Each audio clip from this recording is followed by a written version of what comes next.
come once again to discuss things.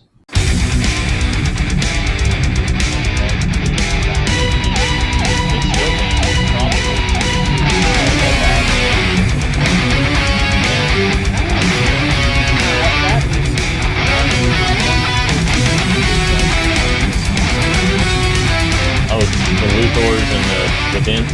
Yeah, that was the funny shit. Anyway, you ready to go ahead and get started? Yeah. Okay. Hi everyone, welcome to another episode of Geeky Gentlemen. I am Sid Partu. Joining me today is the Comics Kid 2099. Hello, Ruben. Hello, Ian.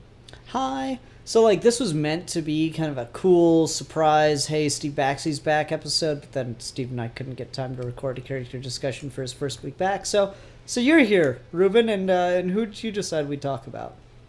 We are talking about the X-Men adjacent character, Cable. Yeah, it's one of those things where, how much of an X-Men is he if he comes from a time when the X-Men are all dead? Yeah, he started off as being, on the fringe of the X-Men, and then, he's gradually been more involved with the X-Men ever since then. He's been on actual X-Men teams, in the last 15 years. Yeah, that's fair. So I don't know a ton about Cable, except for what I guess everybody knows about Cable. He's from the future, he's Scott Summers' kid, and he's Deadpool's best friend. He has a robot arm. Yep. Okay, what the fuck's his mutant power? Telekinesis, but he hardly ever uses it because when he was a baby, Apocalypse infected him with the techno-organic virus, which is that's what his arm is. His arm got turned into a robot arm, and so he uses his telekinesis to keep the virus from consuming his whole body. So that's the justification for why he has 8 billion guns, because he doesn't use his mutant powers, he's just using guns to fight bad guys. I love comic books because that is the most convoluted ass shit in the world. I could hear you rolling your eyes just then. Yeah. I just we've talked about this. I think every time that we talk X-Men, where it's just I'm a comic book guy, and I will sit here and go, no, you don't. You shouldn't be intimidated by continuity. It's not that big a deal. Just sit down and read something, and you'll get it. You'll be fine. But Christ, fucking X-Men! I swear to God, it's so much shit. And so that's just everything you just said there is so what the fuck. All right, so Cable is a telekinetic. No, all right, so this probably I know the answer to, but I'm gonna ask anyway. So if he's telekinetic, I'm assuming he's Jean Grey's son. You're close. He is the son of Jean Grey's clone. Fucking Christ. Yeah, yep. It's a big thing. In the 80s, Jean Grey died in the Dark Phoenix saga, and then Chris Claremont actually wanted to have Scott and Jean have their own happy ending, but Jim Shooter was the editor-in-chief. He said, no, she just exterminated a star system. We have to kill her. We can't have her have a happy ending after that. So then Chris Claremont's backup plan after that was, I guess I'll just create another Jean Grey. And so he creates Madeline Pryor. For a long time, she was just a woman who looked identical to Jean Grey. And then editorial kind of got involved and said, hey, what if she's actually a clone created by Mr. Sinister? And then she finds out and kind of goes crazy, and she becomes a dark magic user, and she tries to sacrifice her baby because Cyclops left her and the baby 1 week after the baby was born to go join X Factor. And so then Maddie Pryor dies, and then he and Jean, they're kind of sort of a couple, and then he's got this baby from his marriage with Maddie, and then Apocalypse infects the baby with the techno-organic virus, and then a lady from the future comes and says, hey, I can take him to the future and I can cure the baby, but you're never going to see your kid again. And then he does that, and then simultaneously while that was going on, Cable was showing up in the New Mutants comic, and for a little bit, they didn't have it nailed down that he was actually Cyclops' son. They just had this mysterious guy who looks and acts a lot like the Terminator, because this was just a few years after that movie came out. And then it was a year or two later when they were like, hey, what if this is the baby come back in time? That's all so complicated. It is very complicated. You're like when you started just now when you were saying that X-Men is really complicated, I realized I was like, I maybe should have picked something other than Cable. This is one of the most complicated X-Men characters. Like, okay, so all of that aside, is Cable being a time traveler like something that makes it more or less confusing? I would say the time travel is the least confusing. I mean, like, the time travel is just, it's a thing. Like, he just came back in time. I think the fact that, like, his mom is a clone of Jean Grey and he was raised by this cult that was started by his half-sister from an alternate reality, like, all of that is what's more confusing than the time travel stuff. Yeah, okay. And see, like, I feel like there's... X-Men is the franchise with the most potential for adaptation. Because there's so many good... Like, they've thrown so much shit at the fucking wall that something good stuck eventually with a lot of it. Like, a lot of the good stuck, and a lot of the bad you just kind of fall off and ignore. Because I liked the second Deadpool movie, and I thought Cable being in there, he was used pretty fucking effectively. It was just like, oh, he's from the dark X-Men timeline, the dark future X-Men timeline, and now he's coming back to do some Terminator-y shit. Yeah, that's so all you need, but then I guess you have to have some fucking justification for him to be there in the first place. But Jesus fucking Christ. It's so much. Yeah. So you're not a big Deadpool guy, correct? No. All right, but what do you think of his kind of buddy cop dynamic he has with Deadpool? I've read very little of it. So, like, my X-Men shelf is one of those 5-tier things that you get at Walmart, and it is 4.5 of those tiers are all X-Men books, and I don't think I have a single Deadpool book. Like, there was a Cable Deadpool series in the mid-2000s, early 2000s, that I guess that's where that started, because both those characters were created by, or co-created by Rob Liefeld, and Deadpool, his first appearance, he was hired to kill Cable by a guy who it later turns out is Cable's adopted son, also from the future. Oh, Jesus fucking Christ. Yeah. But Deadpool, when he was first introduced, he was not the misunderstood anti-hero that a lot of people see him as now. He was just like, oh, okay, I'm getting paid money to go kill this guy. Cool, I'll go do it. And so, like, the buddy friendship there didn't really start until years later. Like, I somewhat recently read the X-Force Omnibus, which gets you up till about, counting like the last few appearances in the New Mutants, it gets you up to about almost 2 years into the X-Force stuff, and Deadpool is pretty much just a villain in that. Now, the next stuff I have is a Deadpool and X-Force Omnibus, which just came out like earlier this year, I think, and so maybe Deadpool becomes more heroic and is fleshed out a little bit more in that. But I haven't read a whole lot of Cable Deadpool. Right. I haven't either, but I just know of the relationship a lot more because of connections to the Deadpool fan base. And so, I don't know, I feel like that's kind of just a really interesting friendship in comics, that Cable is kind of just cool with Deadpool, more so than anyone else is, and I think that kind of comes from, and this is just me spitballing and trying to create justification, I think the reason that relationship works is because Cable is the victim, living in the dark future. Cable's the victim of the fact that the X-Men don't have the guts to do shit. And so I think when he comes back and he sees how just, fucking bystandery all the X-Men are, and he sees Deadpool actually killing people and getting getting his hands dirty, I think he kind of respects Deadpool a little more than he does his father. Yeah, that's possible.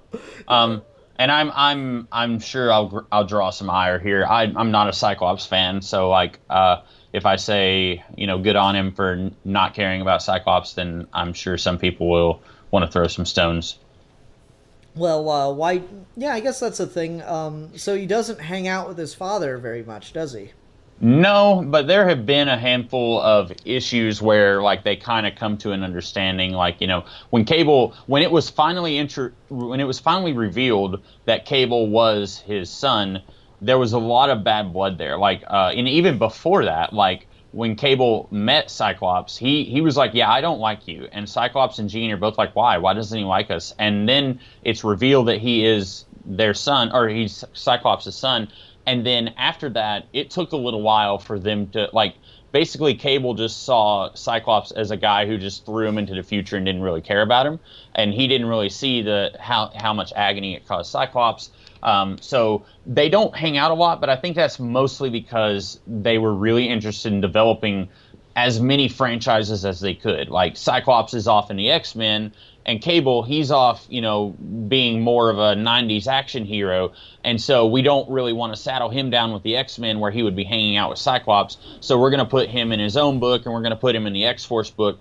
And putting him in those books keeps him further away from Cyclops. Okay. I think that's fair. I don't know. It seems like that. It seems like that should be the justification, even if it's not.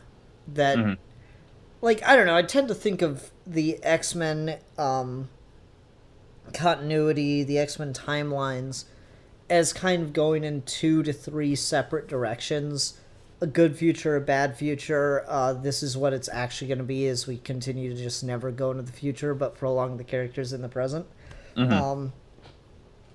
So, like, all 3 of these things exist simultaneously, because it's not nearly as prevalent, but I know there are X-Men things where a character comes back in time and it's, like, actually not shit in the future.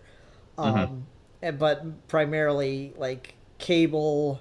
Is it Bishop also a time traveler, if I'm not mistaken? Yes. Yeah, they're kind of like from the bad future of the X-Men where, the Sentinels take over and all this shit.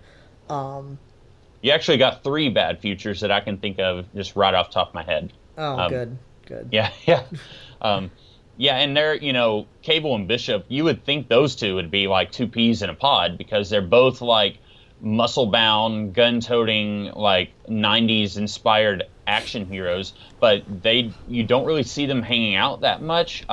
They were both introduced in the 90s, and you would think they would have been like bosom buddies, and then eventually you get to, there was a story called Messiah Complex in the mid-2000s where this new mutant baby is born, and it's the first mutant in a while, and Bishop thinks that the baby is going to turn into like the Antichrist and is going to make things so much worse for mutants and is going to cause his future to happen, and Cable thinks the baby is going to be like this good thing for mutant kind, and he has to save the baby. And so like you would think these two would have been closer friends, but they, other than Messiah Complex, where they were kind of paired against each other, you don't really see them interacting that much.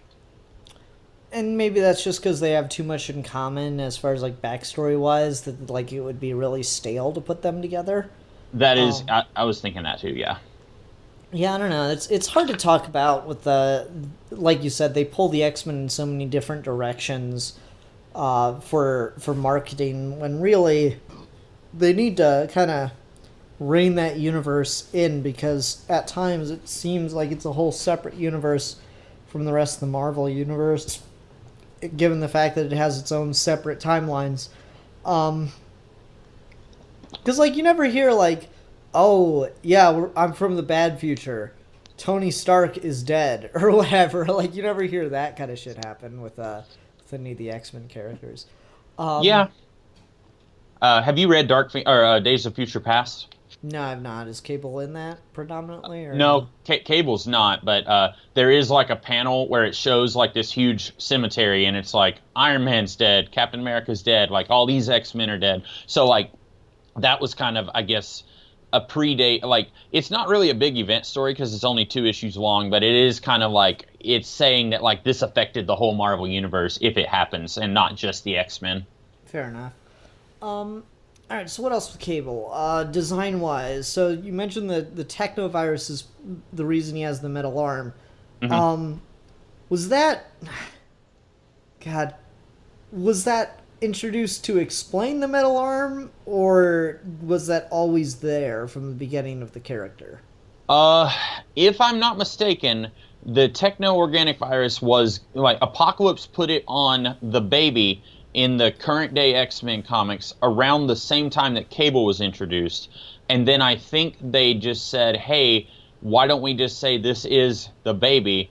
And then it's a happy accident that this guy has a metal arm and the techno-organic virus was put on the baby before he was sent to the future. So I think it's kind of like it was used as a justification, like, well, this is a follow-up to that subplot that was being done concurrently. Because, like I said, when Cable was first introduced, at least at the very beginning, they did not know that it was going to be Cyclops' son. And then it didn't take them long to figure that out. Because there's one comic where it's like less than a year after Cable was introduced, and this other mercenary guy sees him, and he's like, Winters. And he's like, no, I'm not going by that name anymore. And, like, if you look at it in retrospect, it's like, oh, Winters, Summers, like his last name. So it's clear at that point they had an idea that he was Cyclops' son. But I have heard that that wasn't the plan at first, but I don't know exactly when that became official. Okay. I don't know. It's just one of those things where I think about the design of Cable with the whole metallic look to him, and it, just the idea of a techno virus seems so unnecessary when he's already from the future, like as part of the character. But if they introduced it, if they planned it out, then I guess it's fine. It just would make sense to me that he would have bionic parts if he's from a future where everyone's fighting in war. That just seems more obvious. Do you like the bionic look to him, or do you think it is too stuck in the 90s? If they were to suddenly say, hey, Cable has been cured of his techno-organic virus, I wouldn't like that, because then he would just be like a dude. I think that it is a very good visual for him. You instantly see that, and you're like, that's Cable. There are some characters like they don't have as good of a visual hook, so you don't immediately recognize them, and I think it does give a sense of like, this is instantly who this guy is. But I also think it's very stuck in the 90s. I think Rob Liefeld is very much like, he's not subtle about what he's stealing from visually in the stuff that he draws. And so like it's pretty clear that he was inspired by the Terminator when he was drawing these pictures of Cable in the late 80s, early 90s. Like there's one issue of X-Force where like half of his face gets torn off, and you're seeing it's on the cover, and it's like, oh, that's definitely the Terminator, like no question about it. So like I do think it's stuck in the 90s, but I also would never have it any other way at this point. Okay, so it's definitely a relic of its time, but it's just kind of become so iconic on its own. Yeah. Did you like him in the in Deadpool 2 or no? I didn't actually care for Deadpool 2, the movie, but I liked Josh Brolin in it. I think he was page perfect. He has the attitude down pat, just a gruff, soldier out of time. I think that and those are very broad characteristics of Cable, but I think he got that down pat. And yeah, I liked him in the movie. Okay. Just curious, because I don't know, it was such a big deal to get his big screen debut like that as, the antagonist of Deadpool 2. That was very surprising to me. When they said Cable's going to be in Deadpool 2, I did not call for a second that he was going to be the antagonist throughout the majority of the movie. That was very shocking. And I quite like Brolin's performance. I thought it was so funny that in the same year Brolin played two comic book villains, and they're both really good comic book villains. Yeah. I thought that was pretty nuts how that all worked out. Did you know they were initially trying to get Brad Pitt for Cable? I did not know that. I heard a whole bunch of names at one point, but I don't know how many of them they actually were going to do. Yeah, no, they even went so far as getting concept art drawn up with Brad Pitt as Cable. But they just couldn't make schedules work, but that's why Brad Pitt cameoed as the Vanisher. Which is a great joke, by the way. Yeah, that's... Oh my god, that was so funny. So, yeah, I don't know. I like Brolin in the movie. I thought he did a pretty good job with it, and it was just fun to see the Deadpool Cable dynamic on screen. Most of my exposure to Cable, though, comes from Deadpool fan-made stuff. MG Lusick had a great fan series of Deadpool stuff that he was doing for a couple of years there, and that was always a lot of fun to watch, especially whenever he had Cable show up, which is, spaced out enough that it was still enjoyable. And then you had Nate doing the Deadpool and Friends bits, and Cable would always show up in those with the Marvel vs. Capcom little animations, and that was super fun to see as well. I always had a good time seeing shit like that. But those are mostly comedic written because it's Deadpool centric stuff. But I don't know. There's something to the Deadpool friendship with Cable that I just kind of like. It's so counterintuitive, I feel. You mentioned they're both created by Liefeld, and I can't help but feel like that's kind of why. It's just he wanted to put his characters together, and somehow it just works. Dynamic naturally flows from it in an interesting way, and I quite appreciate it for that. Yeah. What do you so like I feel like looking at the character, because he's a relatively recent X-Men character, like a lot of X-Men were introduced either in the early 60s or the mid 70s, and then you get a little small batch that was introduced in the 90s, and so he's a somewhat more recent character, and I feel like as a character he always works better when he is a soldier with a mission. And you'd be surprised at how often that's not part of his character. Like I mentioned, there have been a couple times where he's been on an X-Men team in the late 90s, very early 2000s. It was like right before the first X-Men movie came out. He was part of a team. And like I feel like he was just kind of there. He didn't really have a purpose. And I always liked him better when it's like he comes to the past specifically with a purpose. Like he's not just coming to the past just to dick around. He's there to like, this is something that I have to do. And at first, that purpose in the X-Force comics, they said that it was to go back in time and train Cannonball, who was a New Mutant and later became part of Cable's X-Force. They said that he was there to kind of train Cannonball, and Cannonball was maybe an immortal. There was this thing called the Externals in Liefeld's X-Force series, which, again, he was not shy about stealing from stuff, in this case from the Highlander, and like Cannonball was possibly immortal. Everyone hated that retcon, so all of that's been pretty much ignored since then. And Cable's whole goal coming back in time was to train Cannonball. But then later they've kind of retconned that to say that he came back in time to stop the coming of Apocalypse. And there's this... Do you remember, have you ever read any of those -1 issues that Marvel did in like 96 or 97? No. They did, for every series, a -1 comic that was set before Fantastic Four issue 1. And I liked them. I thought they were all pretty fun, the ones that I read. The one they did for Cable shows him when he's still pretty young. He still has like the white hair, but he's younger. And he comes back in time and he meets Maury McTaggart. And he's like talking about how he has to stop Apocalypse from doing his thing, but they reveal that Cable coming back in time, that he's such a powerful mutant that him coming woke up Apocalypse from his suspended animation. And so like I really like these two characters being tied together, especially when you look at like Cable as a baby being tied to Apocalypse when he put the techno-organic virus on him. But I really like Cable like always trying to go to war with Apocalypse and how well it works and stuff like that. Well, I mean, there's something interesting to that idea. Apocalypse kind of being this immortal mutant and Cable being this time traveler. Mm-hmm. There's stuff you can do with that. Cable, like you could do Cable keeps going on missions to try to disrupt Apocalypse throughout history. Yeah. And that would work better if not for the fact that Apocalypse is asleep through so much of history. Mm-hmm. It kind of goes to sleep right around the end of the Egyptian Empire, and then wakes up in 1980 something. Yeah, he had a few brief he woke up in the late 1800s, and there was a Dracula Apocalypse miniseries where he was sort of teaming up with Dracula, but more or less he's asleep throughout that whole time. Yeah. Yeah, and so it'd work better if you were around more through history.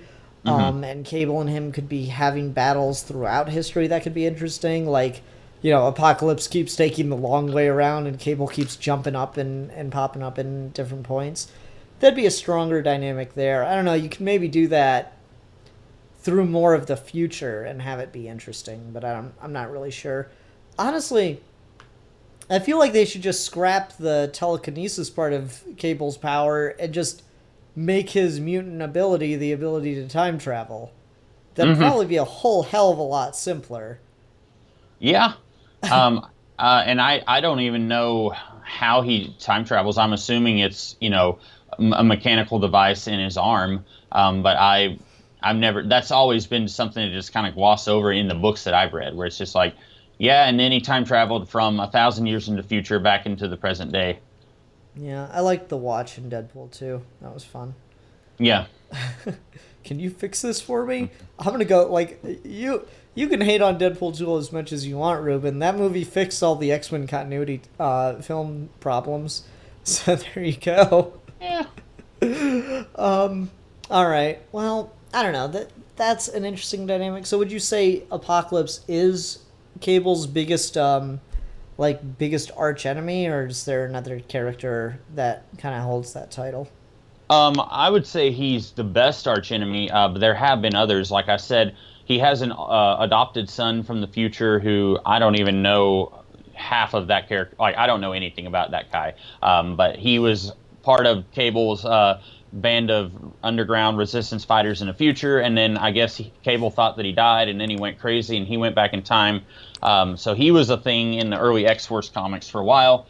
And then Cable has a clone who was raised by Apocalypse, Strife, and he was a pretty big part of the X-Force books in the 90s also. And Strife has barely been in the X-Men comics for the last 20 years. I've been reading X-Men comics since 2001.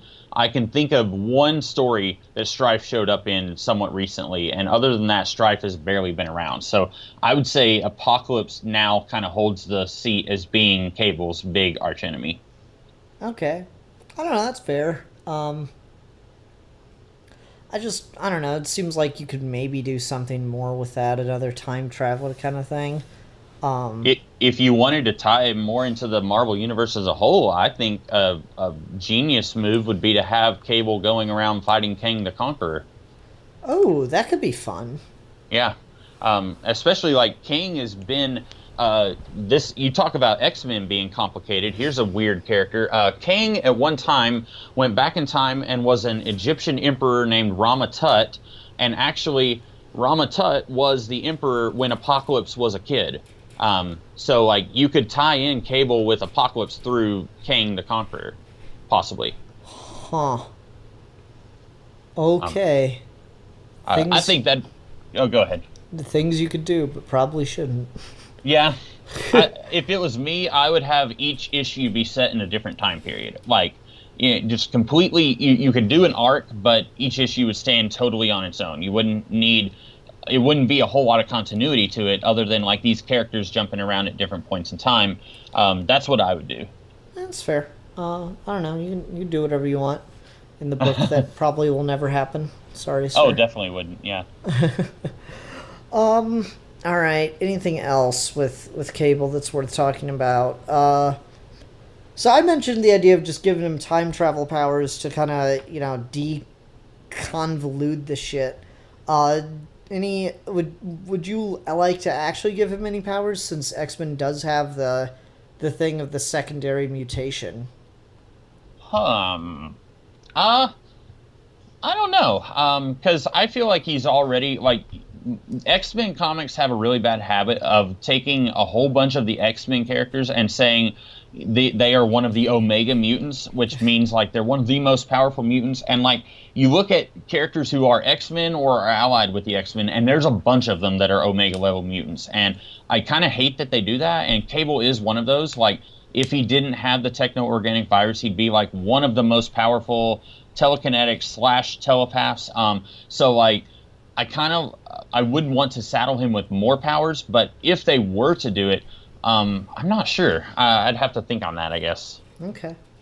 I don't know, if he's Scott's son, it does seem weird that he doesn't naturally have some kind of blast, because Scott's brother, if I'm not mistaken, has he's got the Havoc, isn't it? Yeah.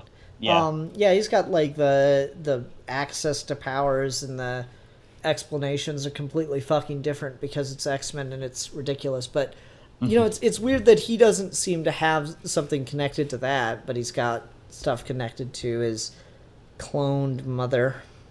Christ. I don't know, just stuff to think about. I didn't realize. I mean, I should have realized that since it's an X-Men book, he's of course an Omega level mutant. But yep, I didn't think of that. And you're right, because the Summers family, they all have like energy blast powers. So except for like Scott's kids, who most of them seem to be telepathic.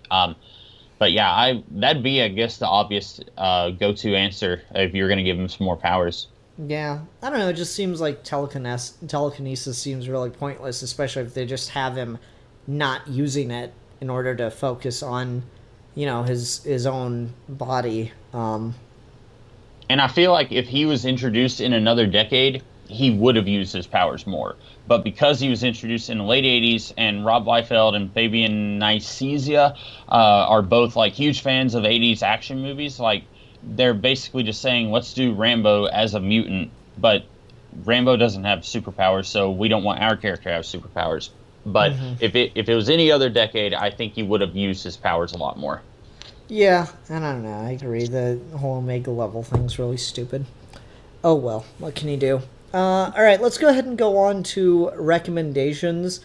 I don't have much to recommend, but I will say Deadpool 2, Deadpool and Friends, because Cable appears in that, and Deadpool the game, because Cable appears in that, and I like his cameo. Okay. For me, if you want to go back to the beginning and just see kind of the the early stuff, and see like how early a lot of the definitive Cable stuff gets its start, I would suggest the early X-Force stuff. It's not necessarily good comics. A lot of it's kind of bad, but in that laughable 90s enjoyable kind of way. Like I had a good time reading that stuff recently, but I would not say it's good comics. But on a less ironic note, I would say there was a Cable series right after Messiah Complex where he was going around in time raising a baby, and Bishop was following him trying to kill him. I surprisingly really liked that series. I thought it was pretty solid all the way through. Okay. All right. Well, Ruben, thanks for doing this. I was happy to do it. Cool. Everyone, thanks very much for watching. Until next time, I'm the Philosopher. I'm the Comics Kid 2099. And we are your geeky gentlemen. And we will be discussing things.